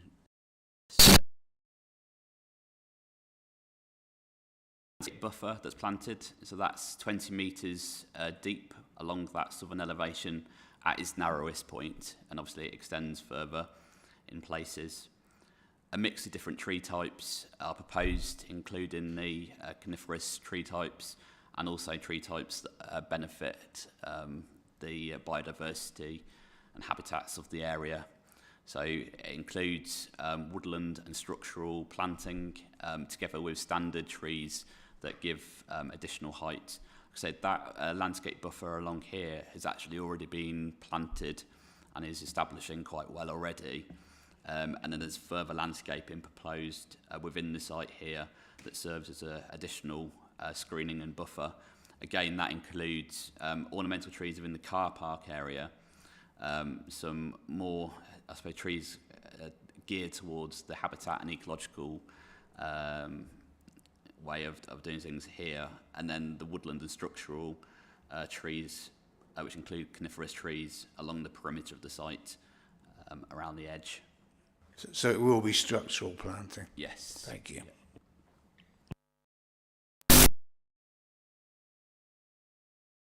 Yeah. Thank you very much for your thorough report. I think I've got two questions. Well, actually I had three questions, but one's been stolen off me. First question is, has this been a construction which is very near to Greenbelt, and it would have been considered Greenbelt previously? Has green construction techniques been considered in this construction? That's my first question. Yeah, so one of the key requirements that we've set out in condition actually is for it to be up to BREEAM very good standards. So that's a standard that requires higher levels of things like insulation, and also they're proposing to provide some solar panels in addition, which is a requirement that isn't in the local plan and is offered as a benefit of the development. So I think my question is going further than that, not just that it's ecological once built, but it actually is minimising levels of concrete and things like that being used in its construction. Yeah, the construction materials themselves essentially are a standard industrial complex, so I don't think we can safely say that they're necessarily built to green standards, if you like, of being very sustainable or renewable, as far as I'm aware. So I think I would propose an informative, if I can, about there being consideration using green construction techniques, given that it's so close to Greenbelt. And it's under those reasons. Yeah, we can add that in if you're happy to delegate to officers to draft that wording. Yes, I would. Thank you. Just to try and reassure the councillor there that ward councillors were given the opportunity to for a presentation by the applicant, and they've recently received an award for their buildings that they've constructed in a very, very green and economical and energy efficient manner. And that it's probably one of very few in the country that have received that award. So I know that the applicants want to do the very best for the area to build something that's really energy efficient. Councillor Gillis, thank you for that. I think it's because of that proximity to Coombe Abbey is why I'm probably a little bit more sensitive about this one, maybe others. But it's good to hear the developer is considering those green things. My final question is about the car parking. Has electrification charging points been considered in the application? Yes, so electric vehicle charging points are required by planning condition. We've asked to see specific details of those to ensure they're of a satisfactory standard and the provision is in line with our local plan requirements. Thank you very much for the report. Councillor Heather Timms. Yeah, thank you, Chair. Sorry, pull it down. Okay, does that sound better? Okay. Could I just declare an interest because I am a ward councillor in this particular one? And also, could you just bear with me, Chris? I'm sure your report is absolutely excellent. But as a ward councillor that's substituted at very short notice, reading all of your report has been, you know, tad difficult. I've got some questions, and one of the questions that you didn't address, which is in the report, is about the car parking provision on the site, and that it is actually below the normal standards achieved. So could you please explain why that sort of wasn't highlighted in your report? Yeah, so obviously, like you said, the parking is less than our local plan standards. The local plan standards aren't minimum requirements, as in they don't have to provide the level that's set out within there, but it does give us an indication as to where we need to be looking at is the amount proposed suitable for the intended use of the site. So in that sense, we have queried that with the applicant, who have provided evidence from other sites and developments elsewhere that has confirmed that the number of spaces that are proposed would be suitable for the use. But as a kind of fail-safe and caveat, we've included a condition requiring the car park management plan. So that will require the occupier to set out proposals to ensure that there isn't any parking off-site on estate roads and in the surrounding area. It includes requirements for monitoring and enforcement of that as well. So it's also important to point out that it is a speculative development, so the end user isn't yet known. So when the applicant develops a site and markets it, it will be presented to businesses as to what the level of parking is, and they'll obviously have to satisfy themselves that what's proposed is suitable for their operations. So we're comfortable that essentially the amount that's proposed is on balance acceptable in this instance. Question, please. Sorry, I've probably got 2 or 3, if that's all right. It's just sort of crossing those I's and dotting the T's. When you say sensitive lighting, I'm a bit confused about what that will actually entail. The Meggitt building, for example, I can see it in all its detail from my mother's kitchen window, which is more than a mile away. Now, I'm not sure if that was supposed to be sensitive lighting, but this building will be facing towards Combe Abbey, and that is grade, whatever it is, and there's a site of scientific interest, and there's an ancient monument there. So, does sensitive lighting mean that this building will not be seen in the same way that the Meggitt building can be? Yeah, so the lighting scheme that we've seen obviously illuminates both the building and the area of land around it. And you've got the HGV service yard on that southern elevation directly opposite Combe Abbey Country Park. So it is something that we gave a lot of consideration to. Essentially, will it be illuminated and be visible in wider views? It probably would be. But what's been designed and what's meant by sensitive is that it's, for example, on the angle of the lighting, it's angled so it's coming down, and therefore means that it illuminates just the areas that it's intended to.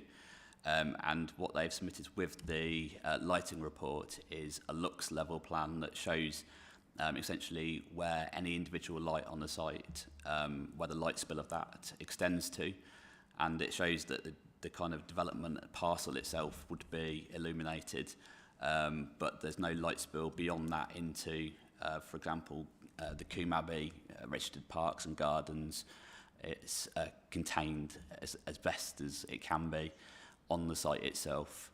I've also proposed the condition that requires them to give details once the occupier is known, to look at things like photocell and timing on the lighting to further control it. So, for example, if an occupier takes over the site and it's not a 24/7 operation and they close at, say, 10 o'clock in an evening, that at that point the lighting in certain parts of the site, so like the HGV yard, for instance, would be required to then close.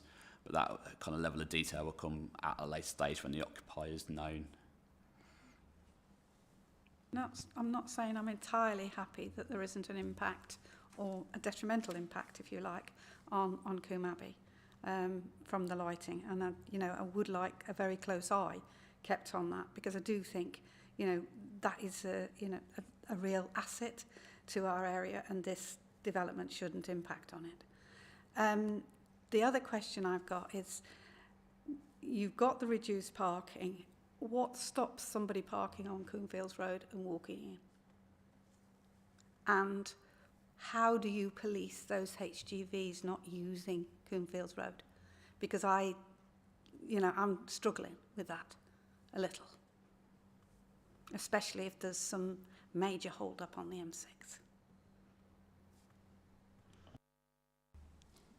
So in respect of preventing someone parking on Coombefields Road, there are no yellow lines on there to stop anyone parking. Obviously, if someone chose to park there, they would have to do so respectful of the highway code and shouldn't cause danger to other road users.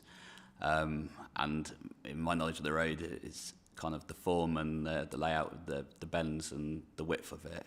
I would say it'd be very difficult for someone to be able to park there in a safe manner. Essentially, yeah. So essentially, what we're looking at in terms of the development proposal is the car park management plan that would also look to ensure that those types of issues don't occur, and the key will be in the detail of that. So obviously that's something that the applicant will need to submit to us, and obviously we can certainly bear in mind when we're looking at that detail that it needs to extend to potential parking in Coombefields Road. Again, this is something that shouldn't occur, but it's a fail-safe that we're putting in to kind of make sure that it's as best managed and dealt with as possible. So the other issue is the HGV on the access. In that respect, the design of the access is currently being worked up with Warwickshire County Council Highways, who are aware of this issue. And what was done for the existing access onto Coombefields Road by Anstey Business Park is that was designed in such a way to make it impossible for a HGV vehicle to be able to actually exit out of that route. So that's really the key, is that's the kind of ultimate mechanism. But there'll also be signage as well, and the freight management plan basically stipulating that shouldn't occur. So we've got a few different mechanisms in place to ensure that doesn't occur, essentially. Thank you, Chris. I appreciate your patience with my questions. We've got Richard Holt to... No, thank you, Councillor Gillies. Chris actually answered it, which is to do with the freight management plan, because I'm aware there have been separate issues with people using Coombe Abbey and parking on the neighbouring roads, particularly at peak times. But I think the biggest advantage here is that we'll have this freight management plan, which we can then, and that framework, and we'll actually then be working with the occupiers on there. And I know that such other simple frameworks do work quite well on our new industrial estates. I know there's one that works on the Pro Lodges Ryton site as well, and it can, if there are any issues, they are immediately picked up. Thank you. Got any further questions, or can we go into debate? Have we got any speakers? Councillor Sibastava. I have no questions. I think very comprehensive report, officer. Thank you. I think greatest thing you have stated, that from economic perspective, this proposal development represents substantial investment in the borough, and further significant positive and impact on the regional and local economy. At this difficult time, this is very important. So I was going to support the recommendation. And that's with the additional informative. Yeah, additional. Right, have we got any further speech? Have we got a second of the... Councillor Mrs Brown to second. Right, have we got any further speakers? I know from certainly as a ward councillor's perspective, we've got issues with increase in traffic movements through our villages, and I know this is going to be a 24/7 operation, and going back to the historic hour usage as it was when it was Rolls-Royce, that would only have been sort of 7 o'clock till 5 o'clock at night, and at night time that would be it, all finished. But 24/7 we could be struggling with vehicles coming through our country lanes and through our villages, waking people up, and I know Chris is making notes about this so he can put it on as another condition on the management plan so that we can deal with that. So we've had a proposer and a seconder for approval. All those in favour, please show. And that looks like it's unanimous. So that's approved. It's Chris again. There's no escape for him.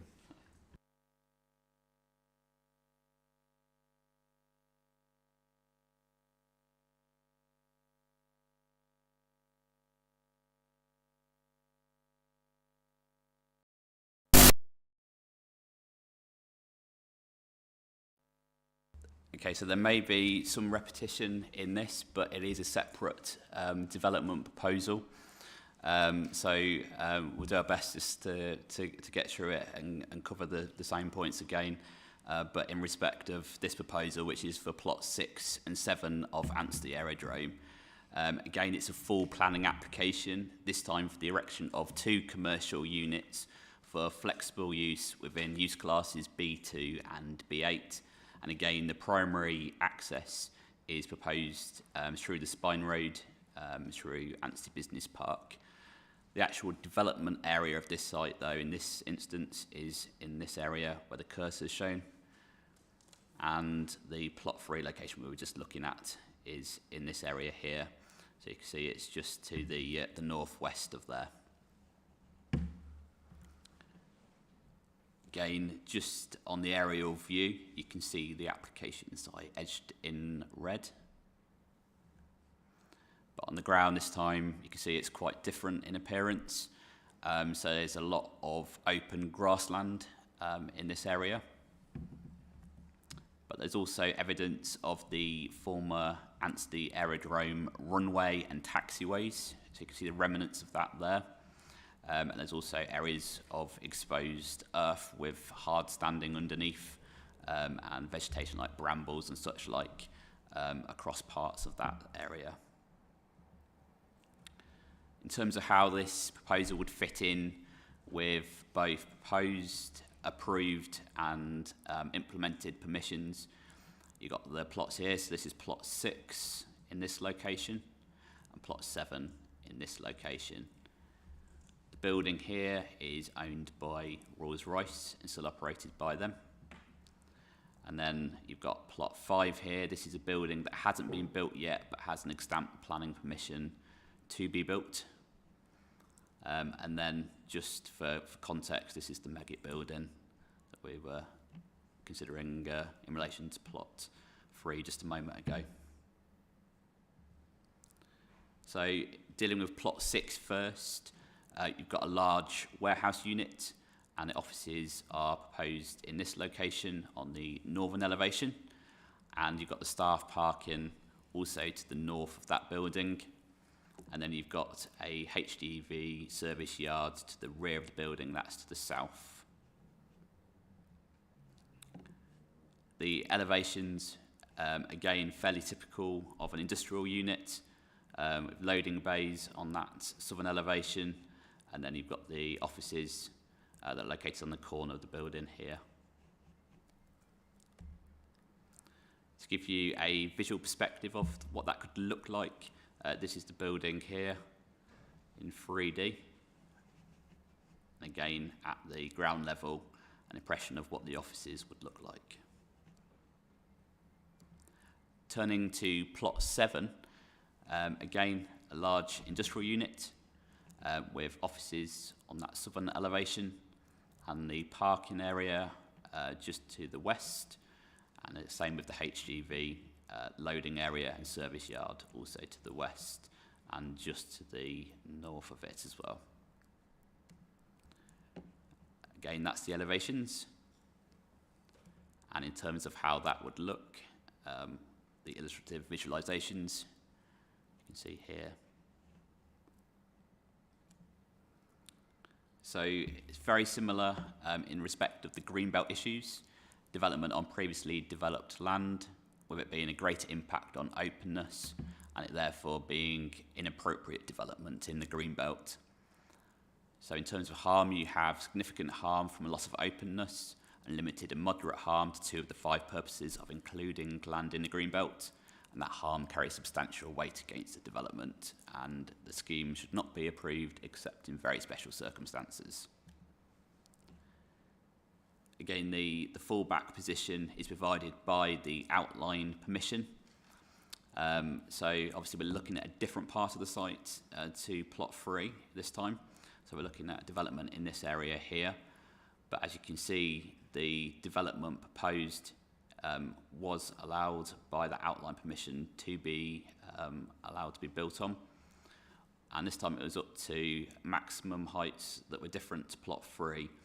But the buildings that they're actually proposing to provide here would actually be 70 centimetres less for plot 6, so that's the building here, and then 3.2 metres less for plot 7 than what they could provide under the terms of the outline permission. And again, just to reiterate that outline permission is a material consideration to weigh into account in the planning balance. Principle of employment development has been established. It's an allocated site in the local plan, and its redevelopment would be acceptable for B2 and B8 purposes. It represents substantial investment in the borough, and these 2 units would provide up to 900 employees in terms of the number of jobs that they would create. The landscape and visual impact of this development is naturally different to the plot 3 scheme that we looked at. Development where you have open grassland and hard standing, and again there would be substantial earthworks to create level platforms for the buildings. The heights of the buildings would be 17.10 and 15.5 metres tall, and the development would be clearly visible from the surrounding area, but it wouldn't be seen in isolation. It would be seen as part of the continuation of the redevelopment of the Rolls-Royce site. And importantly here, the proposed height of these buildings would be lower than that which the outline permission allows. Taking into account the site levels, the height would actually be lower than the plot 5 development that's been allowed, and it would also be lower than the existing Rolls-Royce building that's already on the site. In terms of landscape mitigation, again there would be that continuation of the 20-metre wide buffer along that southern boundary and also along the western edge of the site. Then you've got some established planting already in place here. And the land in between is actually proposed for biodiversity offsetting. So there'll be substantial basically planting and ecological mitigation works within this area. So in terms of where we're looking at, it's this building just to the edge of the site here that you would be able to catch a glimpse of from the edge of Coomfields Country Park. And again, this shows it with landscaping when it matures, just obscuring the view of that building. And again there from Coomfields Road. And this is a view from the Centenary Way public right-of-way. And you can see, looking back towards the site, the buildings would be located there and just visible above the tree planting once that matures. This is actually a picture of the landscape planting that's already been provided along the southern boundary of the application site. And it's considered that the impact on the landscape would reduce to acceptable levels as planting matures. In terms of heritage, the site would be visible from the northern edge of Coombe Country Park. But again, it's part of an ongoing redevelopment programme, and it wouldn't be seen isolated, it would be seen within the context of existing buildings. You've got the same mitigation of the landscape buffer and a sensitive lighting scheme.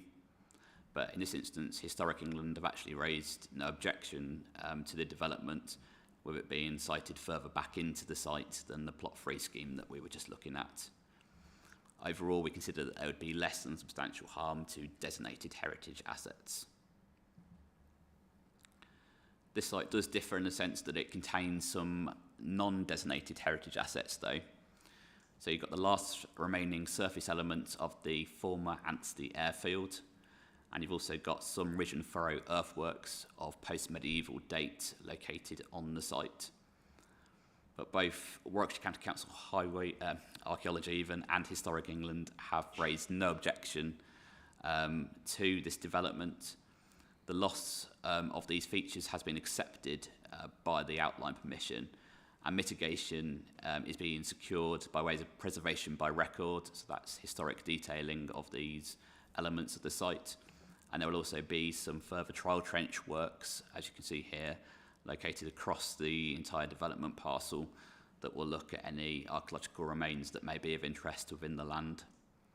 It's therefore considered that there would be less than substantial harm to non-designated heritage assets. In terms of traffic flows and highway safety, again, the site, when it was operated by Rolls-Royce, had only access onto Coomfields Road, and a new primary access would be provided, which 90% of traffic would use to gain access to the strategic road network, with only 10% of traffic and no HGVs going onto Coomfields Road. The traffic flows arising from this development scheme are also within that's been permitted by the previously accepted outline permission. So the same highway improvement schemes are proposed to be secured through this development as well. That's the M6 Junction 2 improvement scheme, the signalisation on Coomfields Road, and additionally there would be a freight management plan specifically for this development proposal, and also a travel plan and car park management plan specifically for these two plots as well. So no severe impacts have been identified. National highways and county highways have no objection to the scheme. In terms of noise, we've got conditions that are proposed to deal with operational noise and that from plant. And for the lighting, we've got a sensitive lighting scheme, again, that has things like zero tilt angle lighting that's designed to minimise the impact of lighting on the external environment. A range of other matters have been considered within the agenda, and we've found that there'll be no detrimental impact for the range of issues shown on screen, subject to planning conditions. Going then finally to the planning balance, there would be harm to the green belt, which means that development should not be approved except in very special circumstances. There will be less than substantial harm to heritage assets, and it's therefore important to weigh that harm against the public benefits of the scheme. You have economic benefits that weigh very much in favour of the scheme, and the same for social benefits. The potential environmental impacts can be mitigated through planning conditions, and therefore we feel that there are very special circumstances that exist to justify development in the green belt. There are also public benefits which outweigh the less than substantial harm to heritage assets. To be mindful of the fact that we have an outline permission that serves as a fallback permission, and the fact that it complies with the development plan, we feel that it is sustainable development with a recommendation of approval as on the agenda.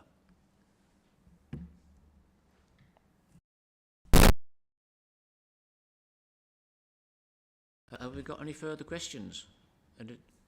Councillor Lawrence. One question I'll start with.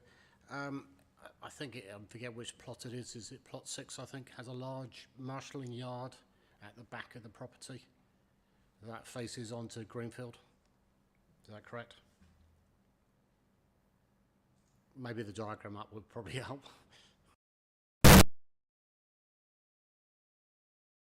The Greenfield side, it's a marshalling yard, is that correct? It's a warehousing and marshalling yard.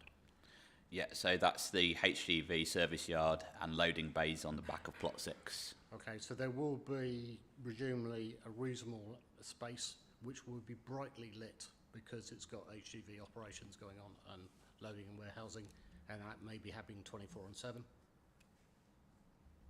That would be reasonable. Yes, yeah, so we've got the lighting scheme that's been submitted that shows lighting in that yard area. And again, that's something that the Environmental Health Officer has considered and is satisfied that it's been designed in such a way as to that's been utilised again. And we've also got the further condition on the planning agenda requiring any future occupier to look at further minimising impacts for things like the timing of when the lighting can come on, and also coming in if they want to put any more additional lighting above and beyond what's been approved. They'd have to get our approval for that as well. So it's fairly well controlled. Okay, thank you for that confirmation of that. And I think you can ask, given I've raised this previously, given this is on Greenbelt, I would like consideration by an informative of green construction techniques, if possible, please. Further speakers?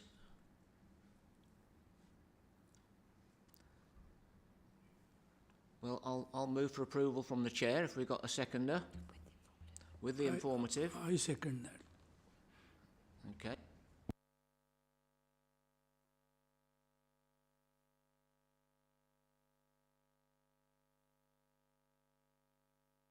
Thanks very much. That was unanimous. Right, that's the end of the applications for consideration. We move on now to item 5 on the agenda, which is advance notice of site visits. I've not had any further, thanks, Chair. Okay, then in that case, then we'll move to item number 6, planning and appeals update. Thank you, Chair. A few updates actually since the report was written. In terms of Appendix A, they're obviously to note, which are the appeals determined. But in terms of Appendix B, we've had quite a few decisions from the Planning Inspectorate. So just briefly, in the Appendix B, Magpie Lodge on Clifton and Dunsmore, this appeal was dismissed on the grounds of being in an unsustainable location and increased pressure on use of the private car with no alternatives or limited alternatives. In terms of the appeal at Foster Corner, Fossway Monks Kirby, that planning appeal is now going to be co-joined with the planning enforcement appeals that have been running with the Inspectorate for some time. In connection with 8 Dunscircle Close in Dunchurch, that appeal was dismissed on design grounds. In connection with 1 Cypress Road, that appeal was dismissed on the grounds of character and appearance in the area. With regard to 53 Alwyn Road, that was also dismissed on the grounds of impact on particular of the neighbouring property. The appeal at 21 Wood Lane, Shilton, that actual appeal was allowed. Interesting on that one, there were some deviations from the approved plans, but the inspector considered that they weren't so much of a deviation that the application should then be refused. So basically allowed that appeal. And then finally, into the enforcement side of things, 69 Gilbert Avenue, the enforcement notice was actually quashed. The inspector felt that they amended the notice. There would be injustice on both sides, for the appellant and for the council, but in the end decided to quash the notice. So thank you, Chair. Right, have we got any questions on the planning appeals update? Are we okay with the officer's report on that one? Okay. Delegated decisions. Just to note, thank you, Chair. Just noted. You happy with that? Okay. Right, we move on now to item 8, which is to motion to exclude the public under section 100A 4 of the Local Government Act 1972. I'll move approval from the chair that we approve. Second, all those in favour? Is that okay? Right. In that case, we'll stop the live stream.